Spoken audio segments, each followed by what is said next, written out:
noite a todos, sejam todos bem-vindos. Quem vem pela primeira vez à nossa casa, receba o nosso abraço. E vamos dar início aos trabalhos da noite, como é de praxe, dando os recadinhos. Então, toda segunda-feira a gente tem Conversando com o Espiritismo. E nessa segunda nós teremos a nossa convidada Carmen Lúcia. O tema é Somos Todos Médiuns. O horário é das 19h30 até as 20h15. Participem, podem fazer perguntas. É bem interessante esse trabalho. E temos também agora a nova conta no Instagram, Perfect Underline. E através do Facebook e YouTube, né, estamos transmitindo as nossas palestras, então não esqueçam de compartilhar, curtir, bater o sininho. E quem está em casa nos assistindo, receba o nosso abraço. E sejam bem-vindos também. Então, a palestra, passaremos para a nossa oração.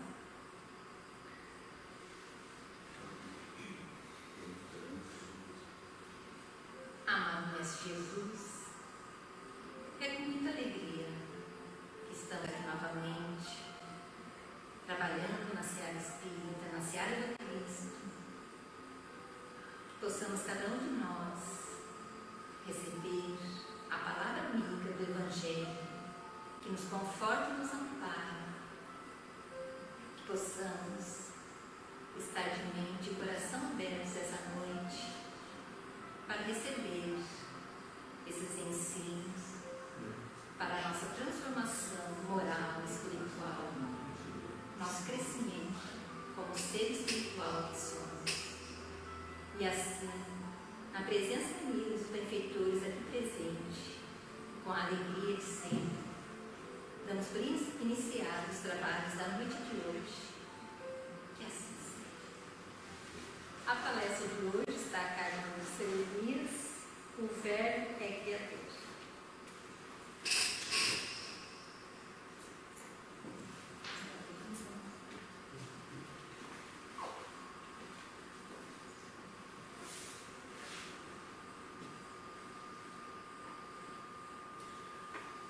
Boa noite a todos, sejamos todos bem-vindos, que Jesus nos ampare e ilumine a alma e o coração. Nós escolhemos para a fala da noite do livro Vinha de Luz, o item 96, aonde Emmanuel comenta para nós essa passagem do Evangelho que se encontra em Mateus, quando Jesus disse: mas o que sai da boca procede do coração, e isso contamina o homem. Nós vamos ver nos comentários de Emmanuel o nosso proceder, o nosso comprometimento, né, com todas essas advertências que o Cristo nos fez, na forma de mestre, nos ensinando, nos orientando. Então nós vejamos aí a primeira frase que Emmanuel comenta para nós, né, nos advertindo que o ensinamento do mestre sob o véu da letra consubstancia profunda advertência, né? Porque quando ele fala, né, sobre o véu da letra, e ainda o que sai da boca é o que contamina, que virá a contaminar a nós, isso é uma profunda advertência. O cuidado, a preocupação, né, a conscientização que deveremos ter com a forma de nos expressarmos. Estamos nos referindo aqui, né, à forma falada, nossas palavras, com todo esse cuidado que deveremos ter. Indispensável, continua Emmanuel, indispensável cuidar do coração como fonte emissora do verbo, para que não percamos a harmonia necessária à própria felicidade. Emmanuel nos concita esse cuidado, né? Cuidar do coração, cuidar do nosso interior, o que estamos armazenando para podermos, como co-criadores que somos, né, passarmos, de que forma vamos passar isso à frente às demais pessoas que convivem conosco, a fim de que nós não percamos a harmonia necessária à própria felicidade. Porque o nosso objetivo, né, a nossa existência consiste em trabalharmos de forma que possamos evoluir, desenvolver, né, essa caminhada rumo à nossa própria felicidade. Agora, não havendo essa harmonia, esse caminhar, né, esse percurso será de uma forma bem mais difícil, com certeza, dificultosa, né? Então, esse cuidado, né, que ele nos diz para termos com o nosso coração, com o nosso interior.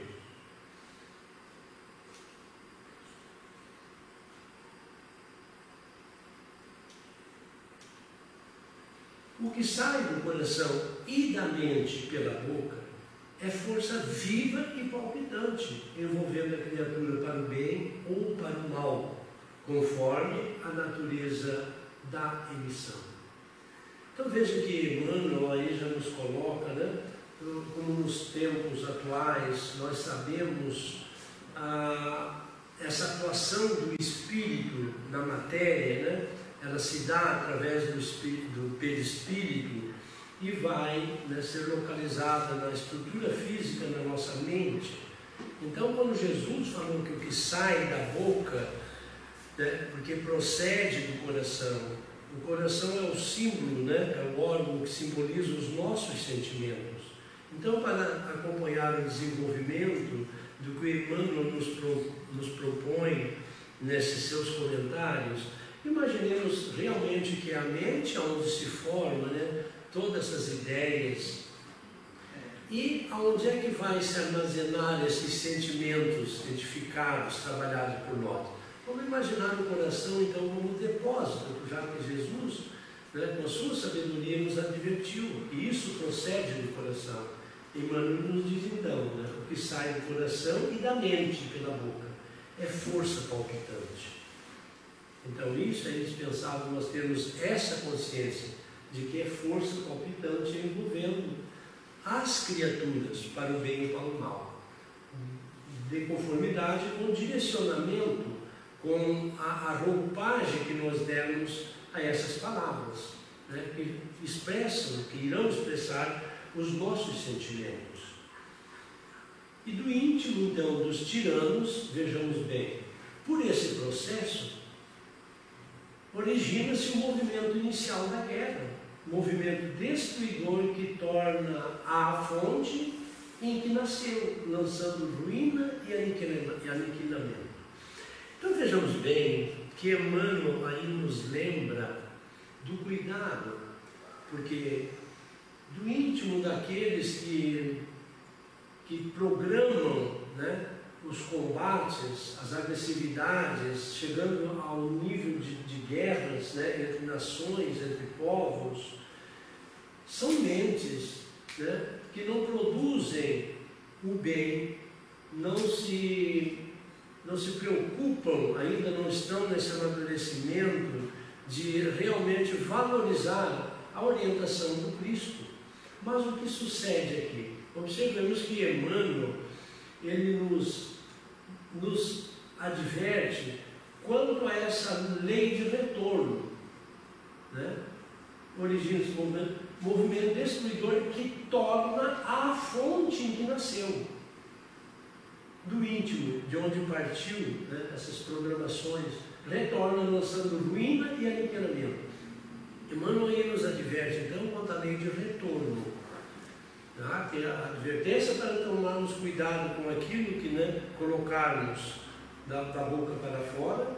Conscientes devemos estar então com essa lei de retorno, que ela é indispensável, ela virá certamente, né? Não tem como nós, a semeadura é livre, escolhemos a forma que pretendemos semear, executá-la. Agora a colheita, né, não há como nós evitarmos. Da alma dos caluniadores parte os venenos que atormentam espíritos generosos, mas que voltam a eles mesmos, escurecendo-lhes os horizontes mentais.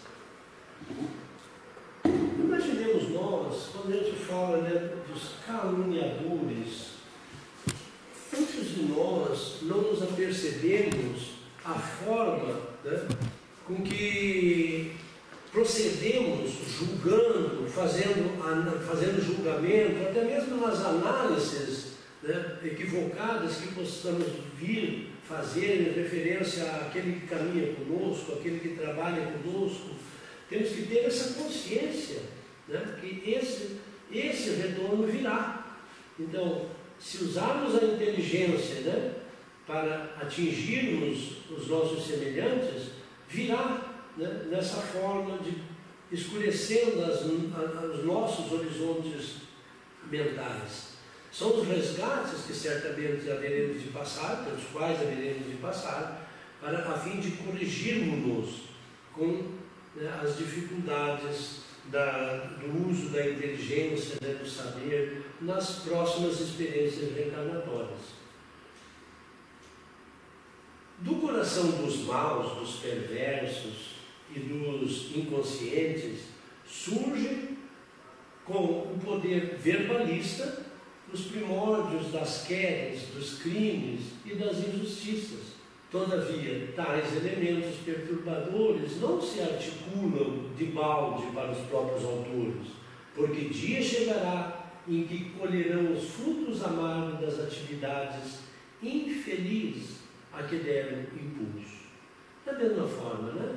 Aqueles que ainda não educaram seus sentimentos, então no coração desses homens, dessas criaturas, né, através do seu poder da fala, da inteligência, como recursos que a divindade colocou para que nós usássemos para o nosso próprio bem, para o nosso desenvolvimento, nosso aprimoramento, como também daqueles que dependem do nosso apoio, da nossa orientação, conscientes que o mau uso feito também redundará no retorno como uma colheita obrigatória.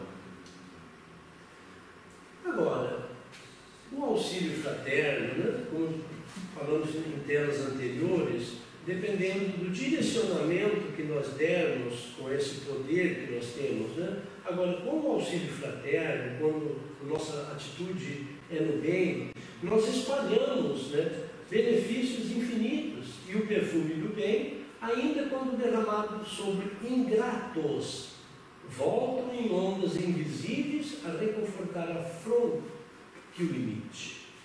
Então não nos preocupemos quando tivermos a nossa ação do bem, a nossa vontade de servir, de amparar, de ajudar. Não nos preocupemos com o retorno, porque ele virá. Né? Por experiências nós já sabemos que há momentos em que nos sentimos felizes por havermos estendido a mão a alguém, auxiliarmos alguém. Veja que no texto Emmanuel nos fala aí esse bem, né, derramado sobre os ingratos, aqueles que não reconhecem, né, que nem mesmo agradecem, mas sabemos que haverá um resultado, se não para com todos, mas com a grande maioria dessas almas que são orientadas, que recebem a luz, né, no seu amparo. Dia virá em que eles reconhecerão isso. Né?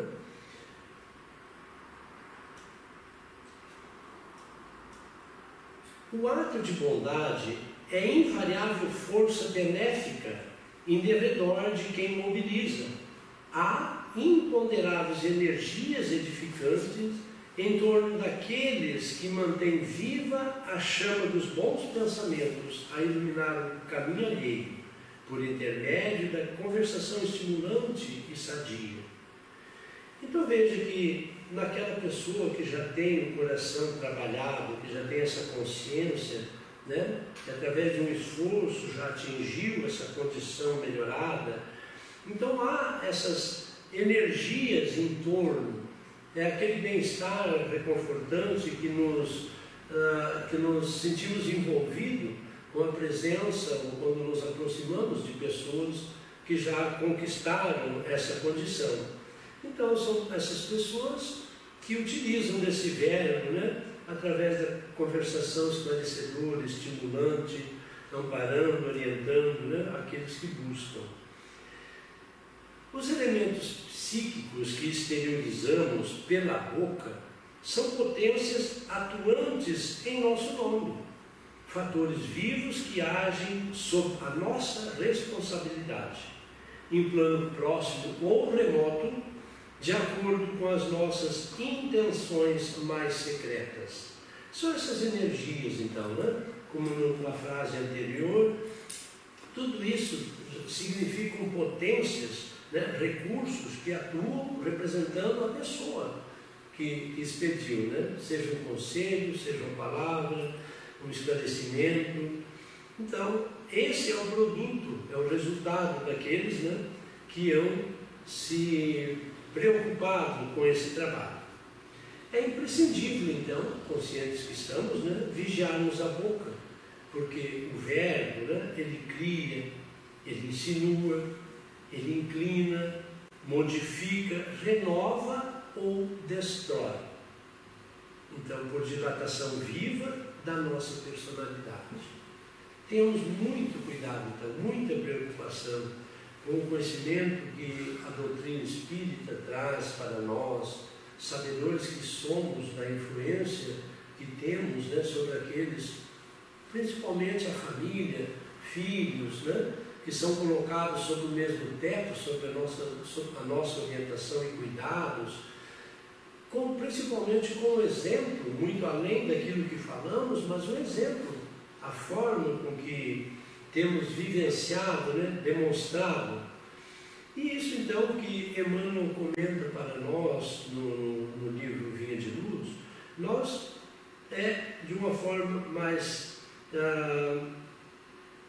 completa, nós encontramos no Evangelho segundo o Espiritismo, porque Emmanuel pega apenas aquele item 18, né, mas de 15, de 1 a 20, Mateus coloca então toda a fala nesse momento em que Jesus foi abordado. Os escribas e fariseus então questionaram o mestre: por que violam os teus discípulos a tradição dos antigos, uma vez que não lavam as mãos quando fazem as refeições?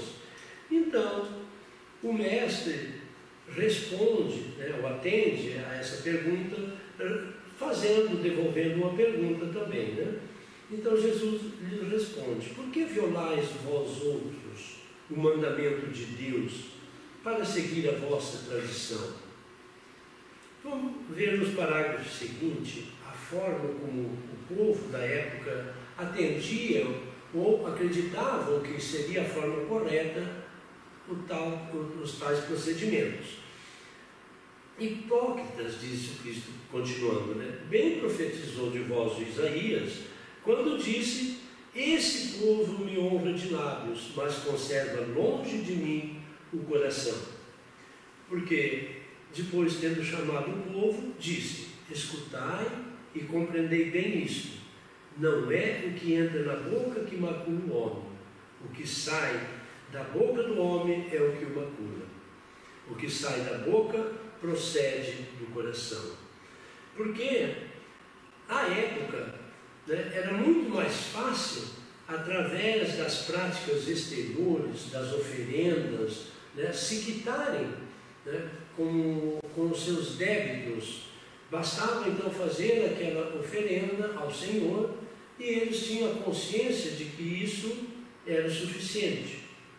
Uma forma, né, em que o povo, os religiosos, os líderes encontraram à época, né, para resolver essa questão, mas esquecendo-se da renovação íntima, que era o essencial, o conteúdo da mensagem divina, né? Mas como fosse mais fácil à época praticar atos exteriores do que se reformar moralmente, tendo-se como kits para com Deus, por se conformarem com aquelas práticas, conservando-se tais quais eram, visto se lhes ser ensinado que Deus não exigia mais do que isso. Bastavam então essas práticas exteriores. e tinham consciência de que estaria tudo bem. Mas nós vamos encontrar no Livro dos Espíritos, na questão 653, que Kardec pergunta: a adoração tem necessidade de manifestações exteriores? Vindo confirmar o que Emmanuel coloca nos comentários que passamos até agora. Então os Espíritos nos respondem que a verdadeira adoração está no coração.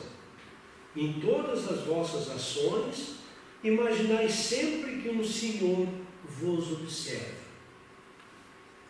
Mas é preciso esclarecermos aqui que não haverá um Senhor, um juiz, nos acompanhando, fazendo esses registros, porque nós sabemos em questões outras do Livro dos Espíritos que nos foi colocado que a lei divina encontra-se conosco, na nossa consciência.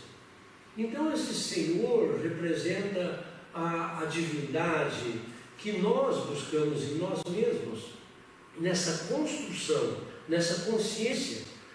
Então todas as nossas ações imaginamos, está correto? A forma em que eu estou agindo, o modo como estou me comportando, a forma com que estou me dirigindo às pessoas. Então não há necessidade desses atos exteriores, bastamos que estejamos bem com a nossa própria consciência. É o retrato daquilo que aguardamos. No livro Mundo Maior, no capítulo 3, onde André Luiz tem como instrutor o Calderaro, eles, em um trabalho que eles desenvolvem em postos de socorro muito próximos às regiões da Terra, André Luiz, antes do trabalho se iniciar, ele analisa a condição daqueles espíritos, especificamente nesse posto de socorro, próximo à Terra, como colocamos. Então, próximo à esfera física. Ele se questiona por que motivo se demoram esses espíritos que ali estão tanto tempo no hemisfério escuro da incompreensão. Estão sofrendo, estão ali, e ele não percebeu nenhum movimento, nenhuma vontade, que os compelisse àquela mudança que depende de cada um deles. Por que eles adiavam deliberadamente a recepção da luz? Eles se encontravam nos umbrais, nas regiões trevosas, e André Luiz continuava então estudando essas condições. Não lhes doeria a essas almas a condição de seres condenados por si mesmos a longas penas? E não experimentariam vergonha pela perda voluntária do tempo quando encarnados à Terra?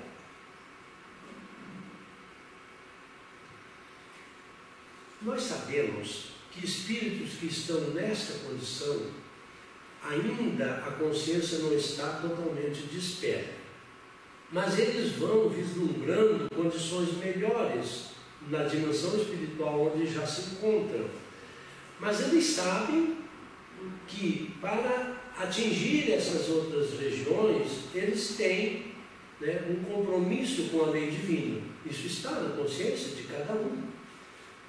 E eles sabem que isso depende de um resgate, de um comprometidos com a lei. Qual é a forma de quitar-se então com essa lei divina? São as expiações que nós temos conhecimento no nosso mundo, que é de provas e expiações. E esses espíritos, alguns deles que comparecem aos trabalhos mediúnicos, eles demonstram essa insegurança, esse medo de enfrentar a realidade, de retornar a uma nova encarnação, junto com aqueles a quem se ofenderam, se maltrataram, se odiaram. Mas eles precisam ser então encorajados, esclarecidos, que todo o amparo haverá em seu auxílio, no seu anjo de guarda, espíritos amigos, e para que eles tome essa iniciativa, como o André Luiz estava admirado de ver, né? Eles adiavam deliberadamente essa recepção da luz, essa vivência num estado melhor, por esse temor, por essa insegurança. Então, nessa pergunta que André se faz a si mesmo, não lhe doeria então essa condição de condenados por si mesmo a longas penas, tão longas para alguns, que a ideia, né, do fogo eterno, do sofrimento eterno, é porque há espíritos que, quando ficam por um tempo muito longo, muito demasiado nessa condição de sofrimento, eles perdem a noção de tempo, né? Eles se perguntaram décadas, séculos, eles não têm, né, como citar isso, há quanto tempo eles se encontram nessa situação de dor. E principalmente essa última pergunta que ele faz, eles não experimentariam vergonha pela perda voluntária do tempo? O tempo é o maior tesouro que nós recebemos da providência divina. Então, a aplicação que demos a ele, qual é a construção que estamos fazendo, representa algo positivo, do bem, né? Essa questão é que nós devemos nos fazer. Aí então, o Calderaro intervém quando André, porque Calderaro percebe essas questões íntimas que André está se fazendo a si mesmo. Calderaro, como um espírito de uma condição muito maior, mais elevada, ele percebe esses questionamentos em que André se faz naquele momento. Então, como eles têm um objetivo, um trabalho que nós vamos ver em seguida, Calderaro chega e convida André, antes de mais nada, modifiquemos o conceito. Para transformarmos em legítimos elementos de auxílio aos espíritos sofredores que estavam ali à frente, desencarnados ou não, é-nos imprescindível compreender a perversidade como loucura, veja bem, a revolta como uma ignorância, a falta de conhecimento, e o desespero como uma enfermidade. Porque é muito comum a nós, assim como ainda ocorreu em muitos momentos com o André, quando chegar, André Luiz, né, quando chegar para prestar o socorro, ficar analisando e se questionando, por que será que se encontra nessa situação? Como será que trataram lá a família, a esposa, filhos? Não é desta forma.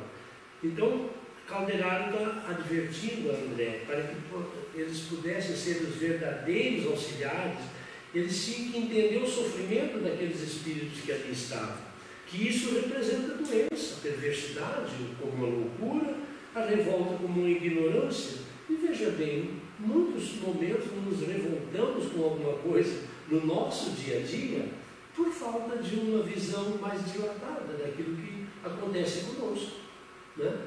Pode ser uma lição necessária, um aprendizado naquele momento, e nós estamos envolvidos em revolta, em desespero. Por isso, continua Calderaro, convém estudarmos mais detidamente o cérebro do homem encarnado e do homem desencarnado, em posição desarmônica, por situarmos aí o órgão de manifestação da atividade espiritual. Então Calderaro chama a atenção ao seu discípulo André Luiz para o cérebro. De ambos os homens, eles estavam chegando a um hospital, onde analisariam, vamos ver em seguida, um homem doente, né, em fase terminal, e um espírito vinculado a esse ser ainda encarnado. Então ele pede para observar o cérebro, porque aí é o órgão da manifestação. Veja bem, é o órgão da manifestação da atividade espiritual. Então é aí que o espírito atua, né, no seu corpo físico. E então, ele chegando a esse hospital, né, detemos-nos, relata André Luiz, diante do leito de certo enfermo, abatido e pálido.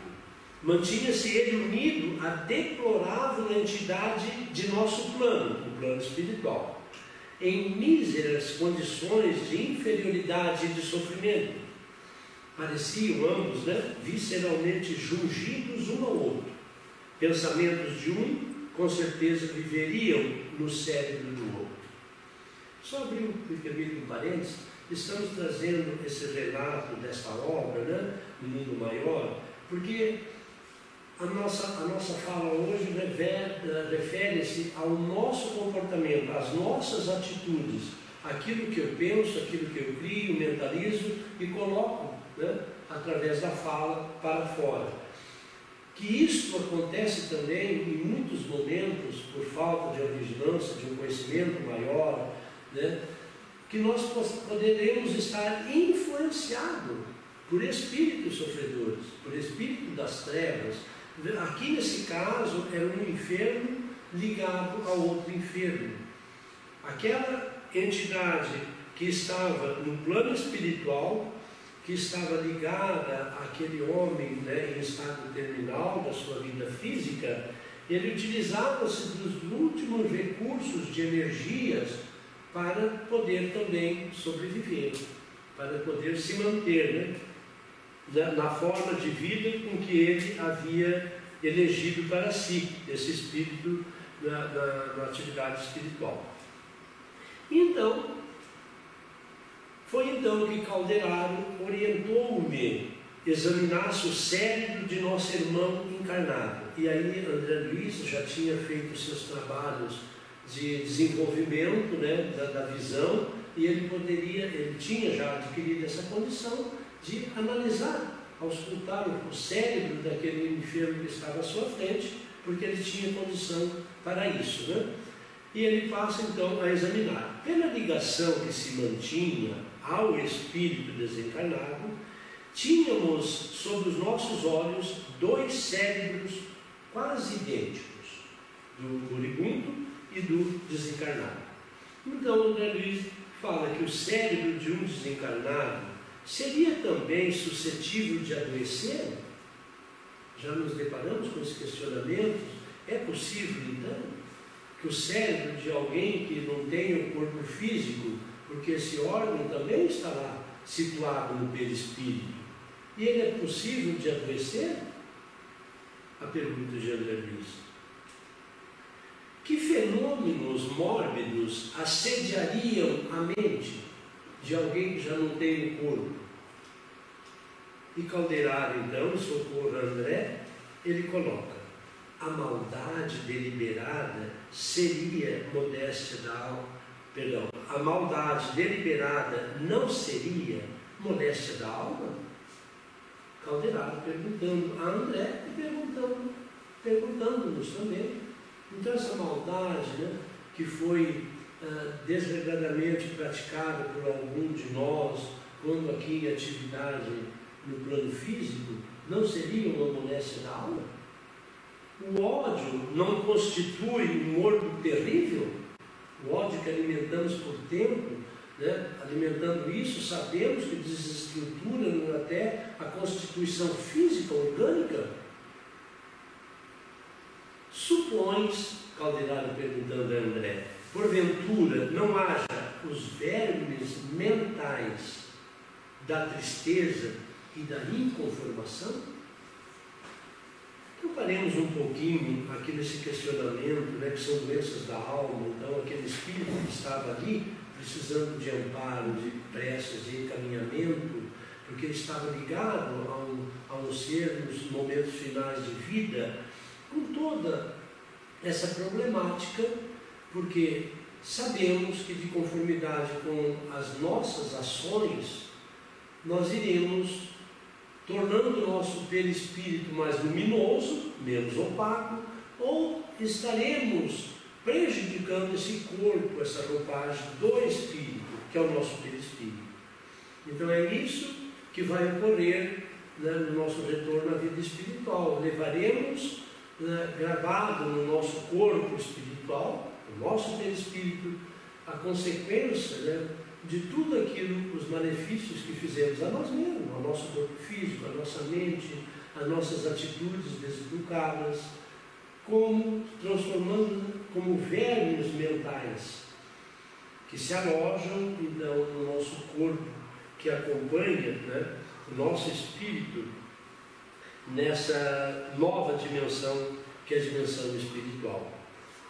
Sabedores disso, né? Que nós possamos ter todo o cuidado realmente. Todo o cuidado, porque o conhecimento não nos falta. A doutrina espírita vem trazer para nós de forma tão clara, né? Muito clara, a consequência de todas as nossas atitudes, até mesmo dos nossos pensamentos, por mais secretos. E uma das transparências que projetamos ali, nós vimos que a atuação para o bem ou para o mal, né, da nossa fala, daquilo que colocamos para fora, ela vai depender do revestimento dado por nós através dos nossos sentimentos. Então, os sentimentos, a mesma palavra que nós podemos pronunciar de uma forma mais branda, né, mais suave, ela pode ser estimulante, a mesma palavra pode se tornar agressiva dependendo do tom, da irritabilidade e o envolvimento dos nossos sentimentos, de ira, de desequilíbrio. Então, isso depende do momento em que nos encontramos, da forma em que nos sentimos, buscando sempre o controle e o domínio das nossas ações, principalmente ainda quando está a nível de pensamentos, para identificarmos e não entrarmos em luta com aquilo que nos desagrada, porque representa como consequência da nossa vivência do pretérito. Se não nesta, nas vidas anteriores, então isso ainda está incrustado em nós, esse modo de ser, esse modo de olhar, de fazer os julgamentos, né? E chegando muitas vezes à ação, a agirmos ainda impensadamente. Quando o conhecimento do Evangelho compete então a nós esse cuidado, né? Esse novo direcionamento, não é entrar em luta, em choque, em guerra com aquilo que nasce dentro de nós em momentos que nós já não aceitamos mais. Então, compete neste momento direcionarmos a nossa mente a algo construtivo, a uma leitura edificante, a uma palestra que acabamos de assistir, a um bom filme, a um bom livro, né, que passou pelas nossas mãos, e aí nós percebemos que aquele homem velho que estava querendo voltar, né, a atuar sobre mim, ele será dispersado. Porque através do meu conhecimento, da minha força de vontade, do meu querer, eu me sintonizo com as coisas positivas, as coisas boas, e sou levado, sou impulsionado. Assim como nós temos as influências negativas, nós temos muito mais e com maior potencialidade, as influências positivas, para o bom, para o belo, para aquilo que é construtivo, não só para nós, mas para que todos que conosco convivam.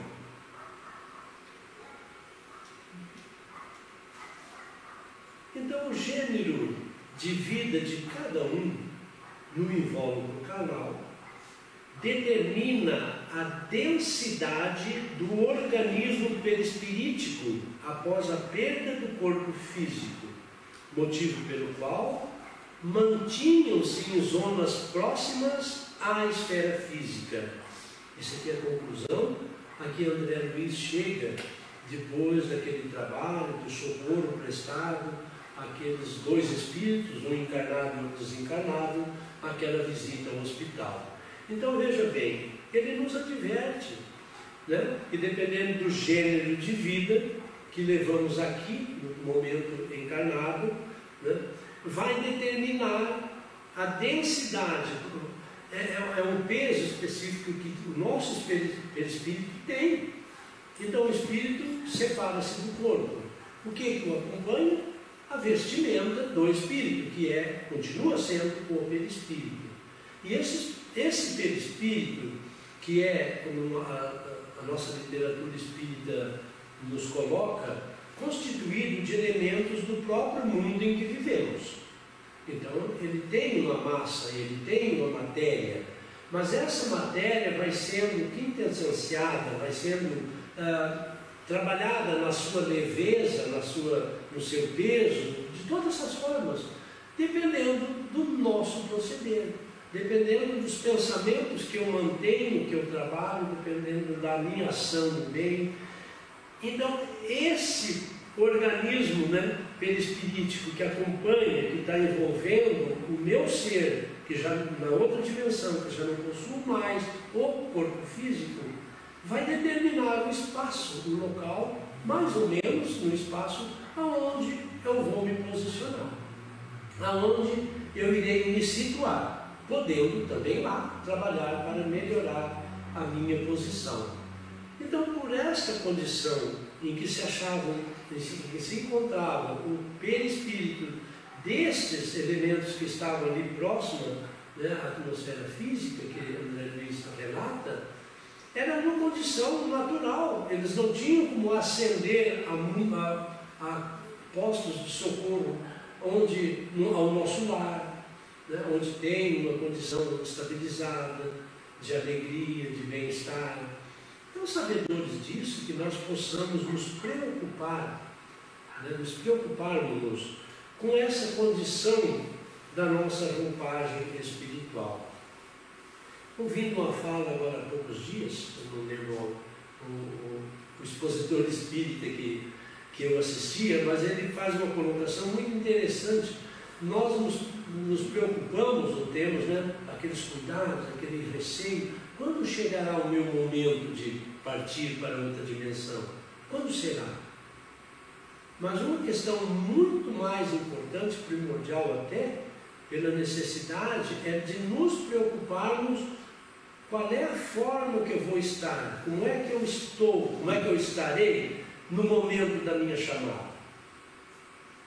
Né? Eu terei condições de ascender a planos mais estáveis, né? Onde haja alegria, o prazer do trabalho, o prazer da convivência de seres queridos que já se anteciparam a esse retorno à vida espiritual, sejam parentes, amigos, familiares. Então, nos preocuparmos qual é a condição que eu estou ou estarei no dia em que chegar o meu momento. Então, essa preocupação, né? Qual é essa condição que eu vou ter do meu perispírito, essa densidade, né? Para que eu possa sonhar com condições melhores, né?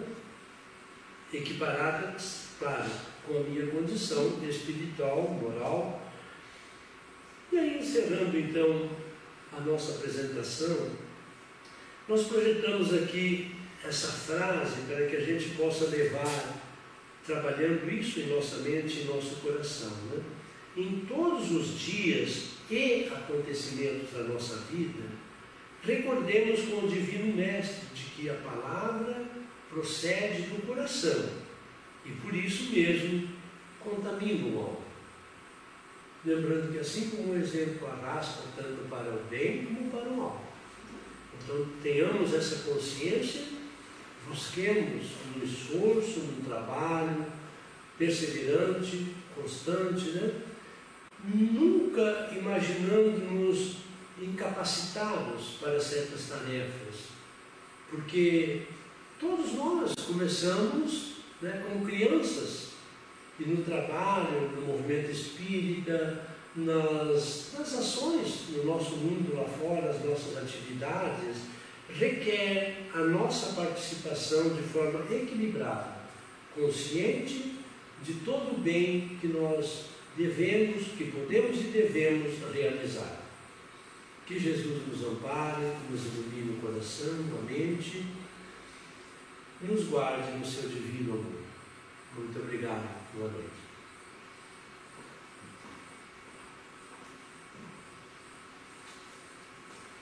Nós agradecemos a Celis pela mensagem da noite, agradecemos os amigos aqui presentes, recebam nosso abraço, possamos retornar quinta-feira que vem. Agradecemos quem nos assiste em casa, recebendo nosso abraço, a nossa saudade.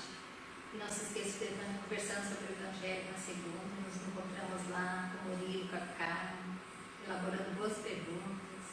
O Murilo e a Carmen adoram, muito queridos. Então vamos passar para a nossa oração final. Agradecemos mais uma vez a presença amiga dos benfeitores aqui presente, sempre nos amparando, nos auxiliando nessa busca incessante que é a nossa transformação espiritual, moral, intelectual. Que possamos sair daqui essa noite cada vez mais fortalecidos nesse abraço recebido do Evangelho de Jesus. Que possamos levar a palavra amiga, um sorriso, um conforto para nossos lares, para todos aqueles que ainda se encontram em desalinho. Que possamos ser luz, luz que ilumina, luz que segue, que arrasta a multidão. Obrigada, Pai, mais uma vez, por essa santa doutrina que tanto bem nos traz. Que a tua paz e o teu amor fique conosco hoje e sempre. Que assim seja. Assim seja. Muito bem.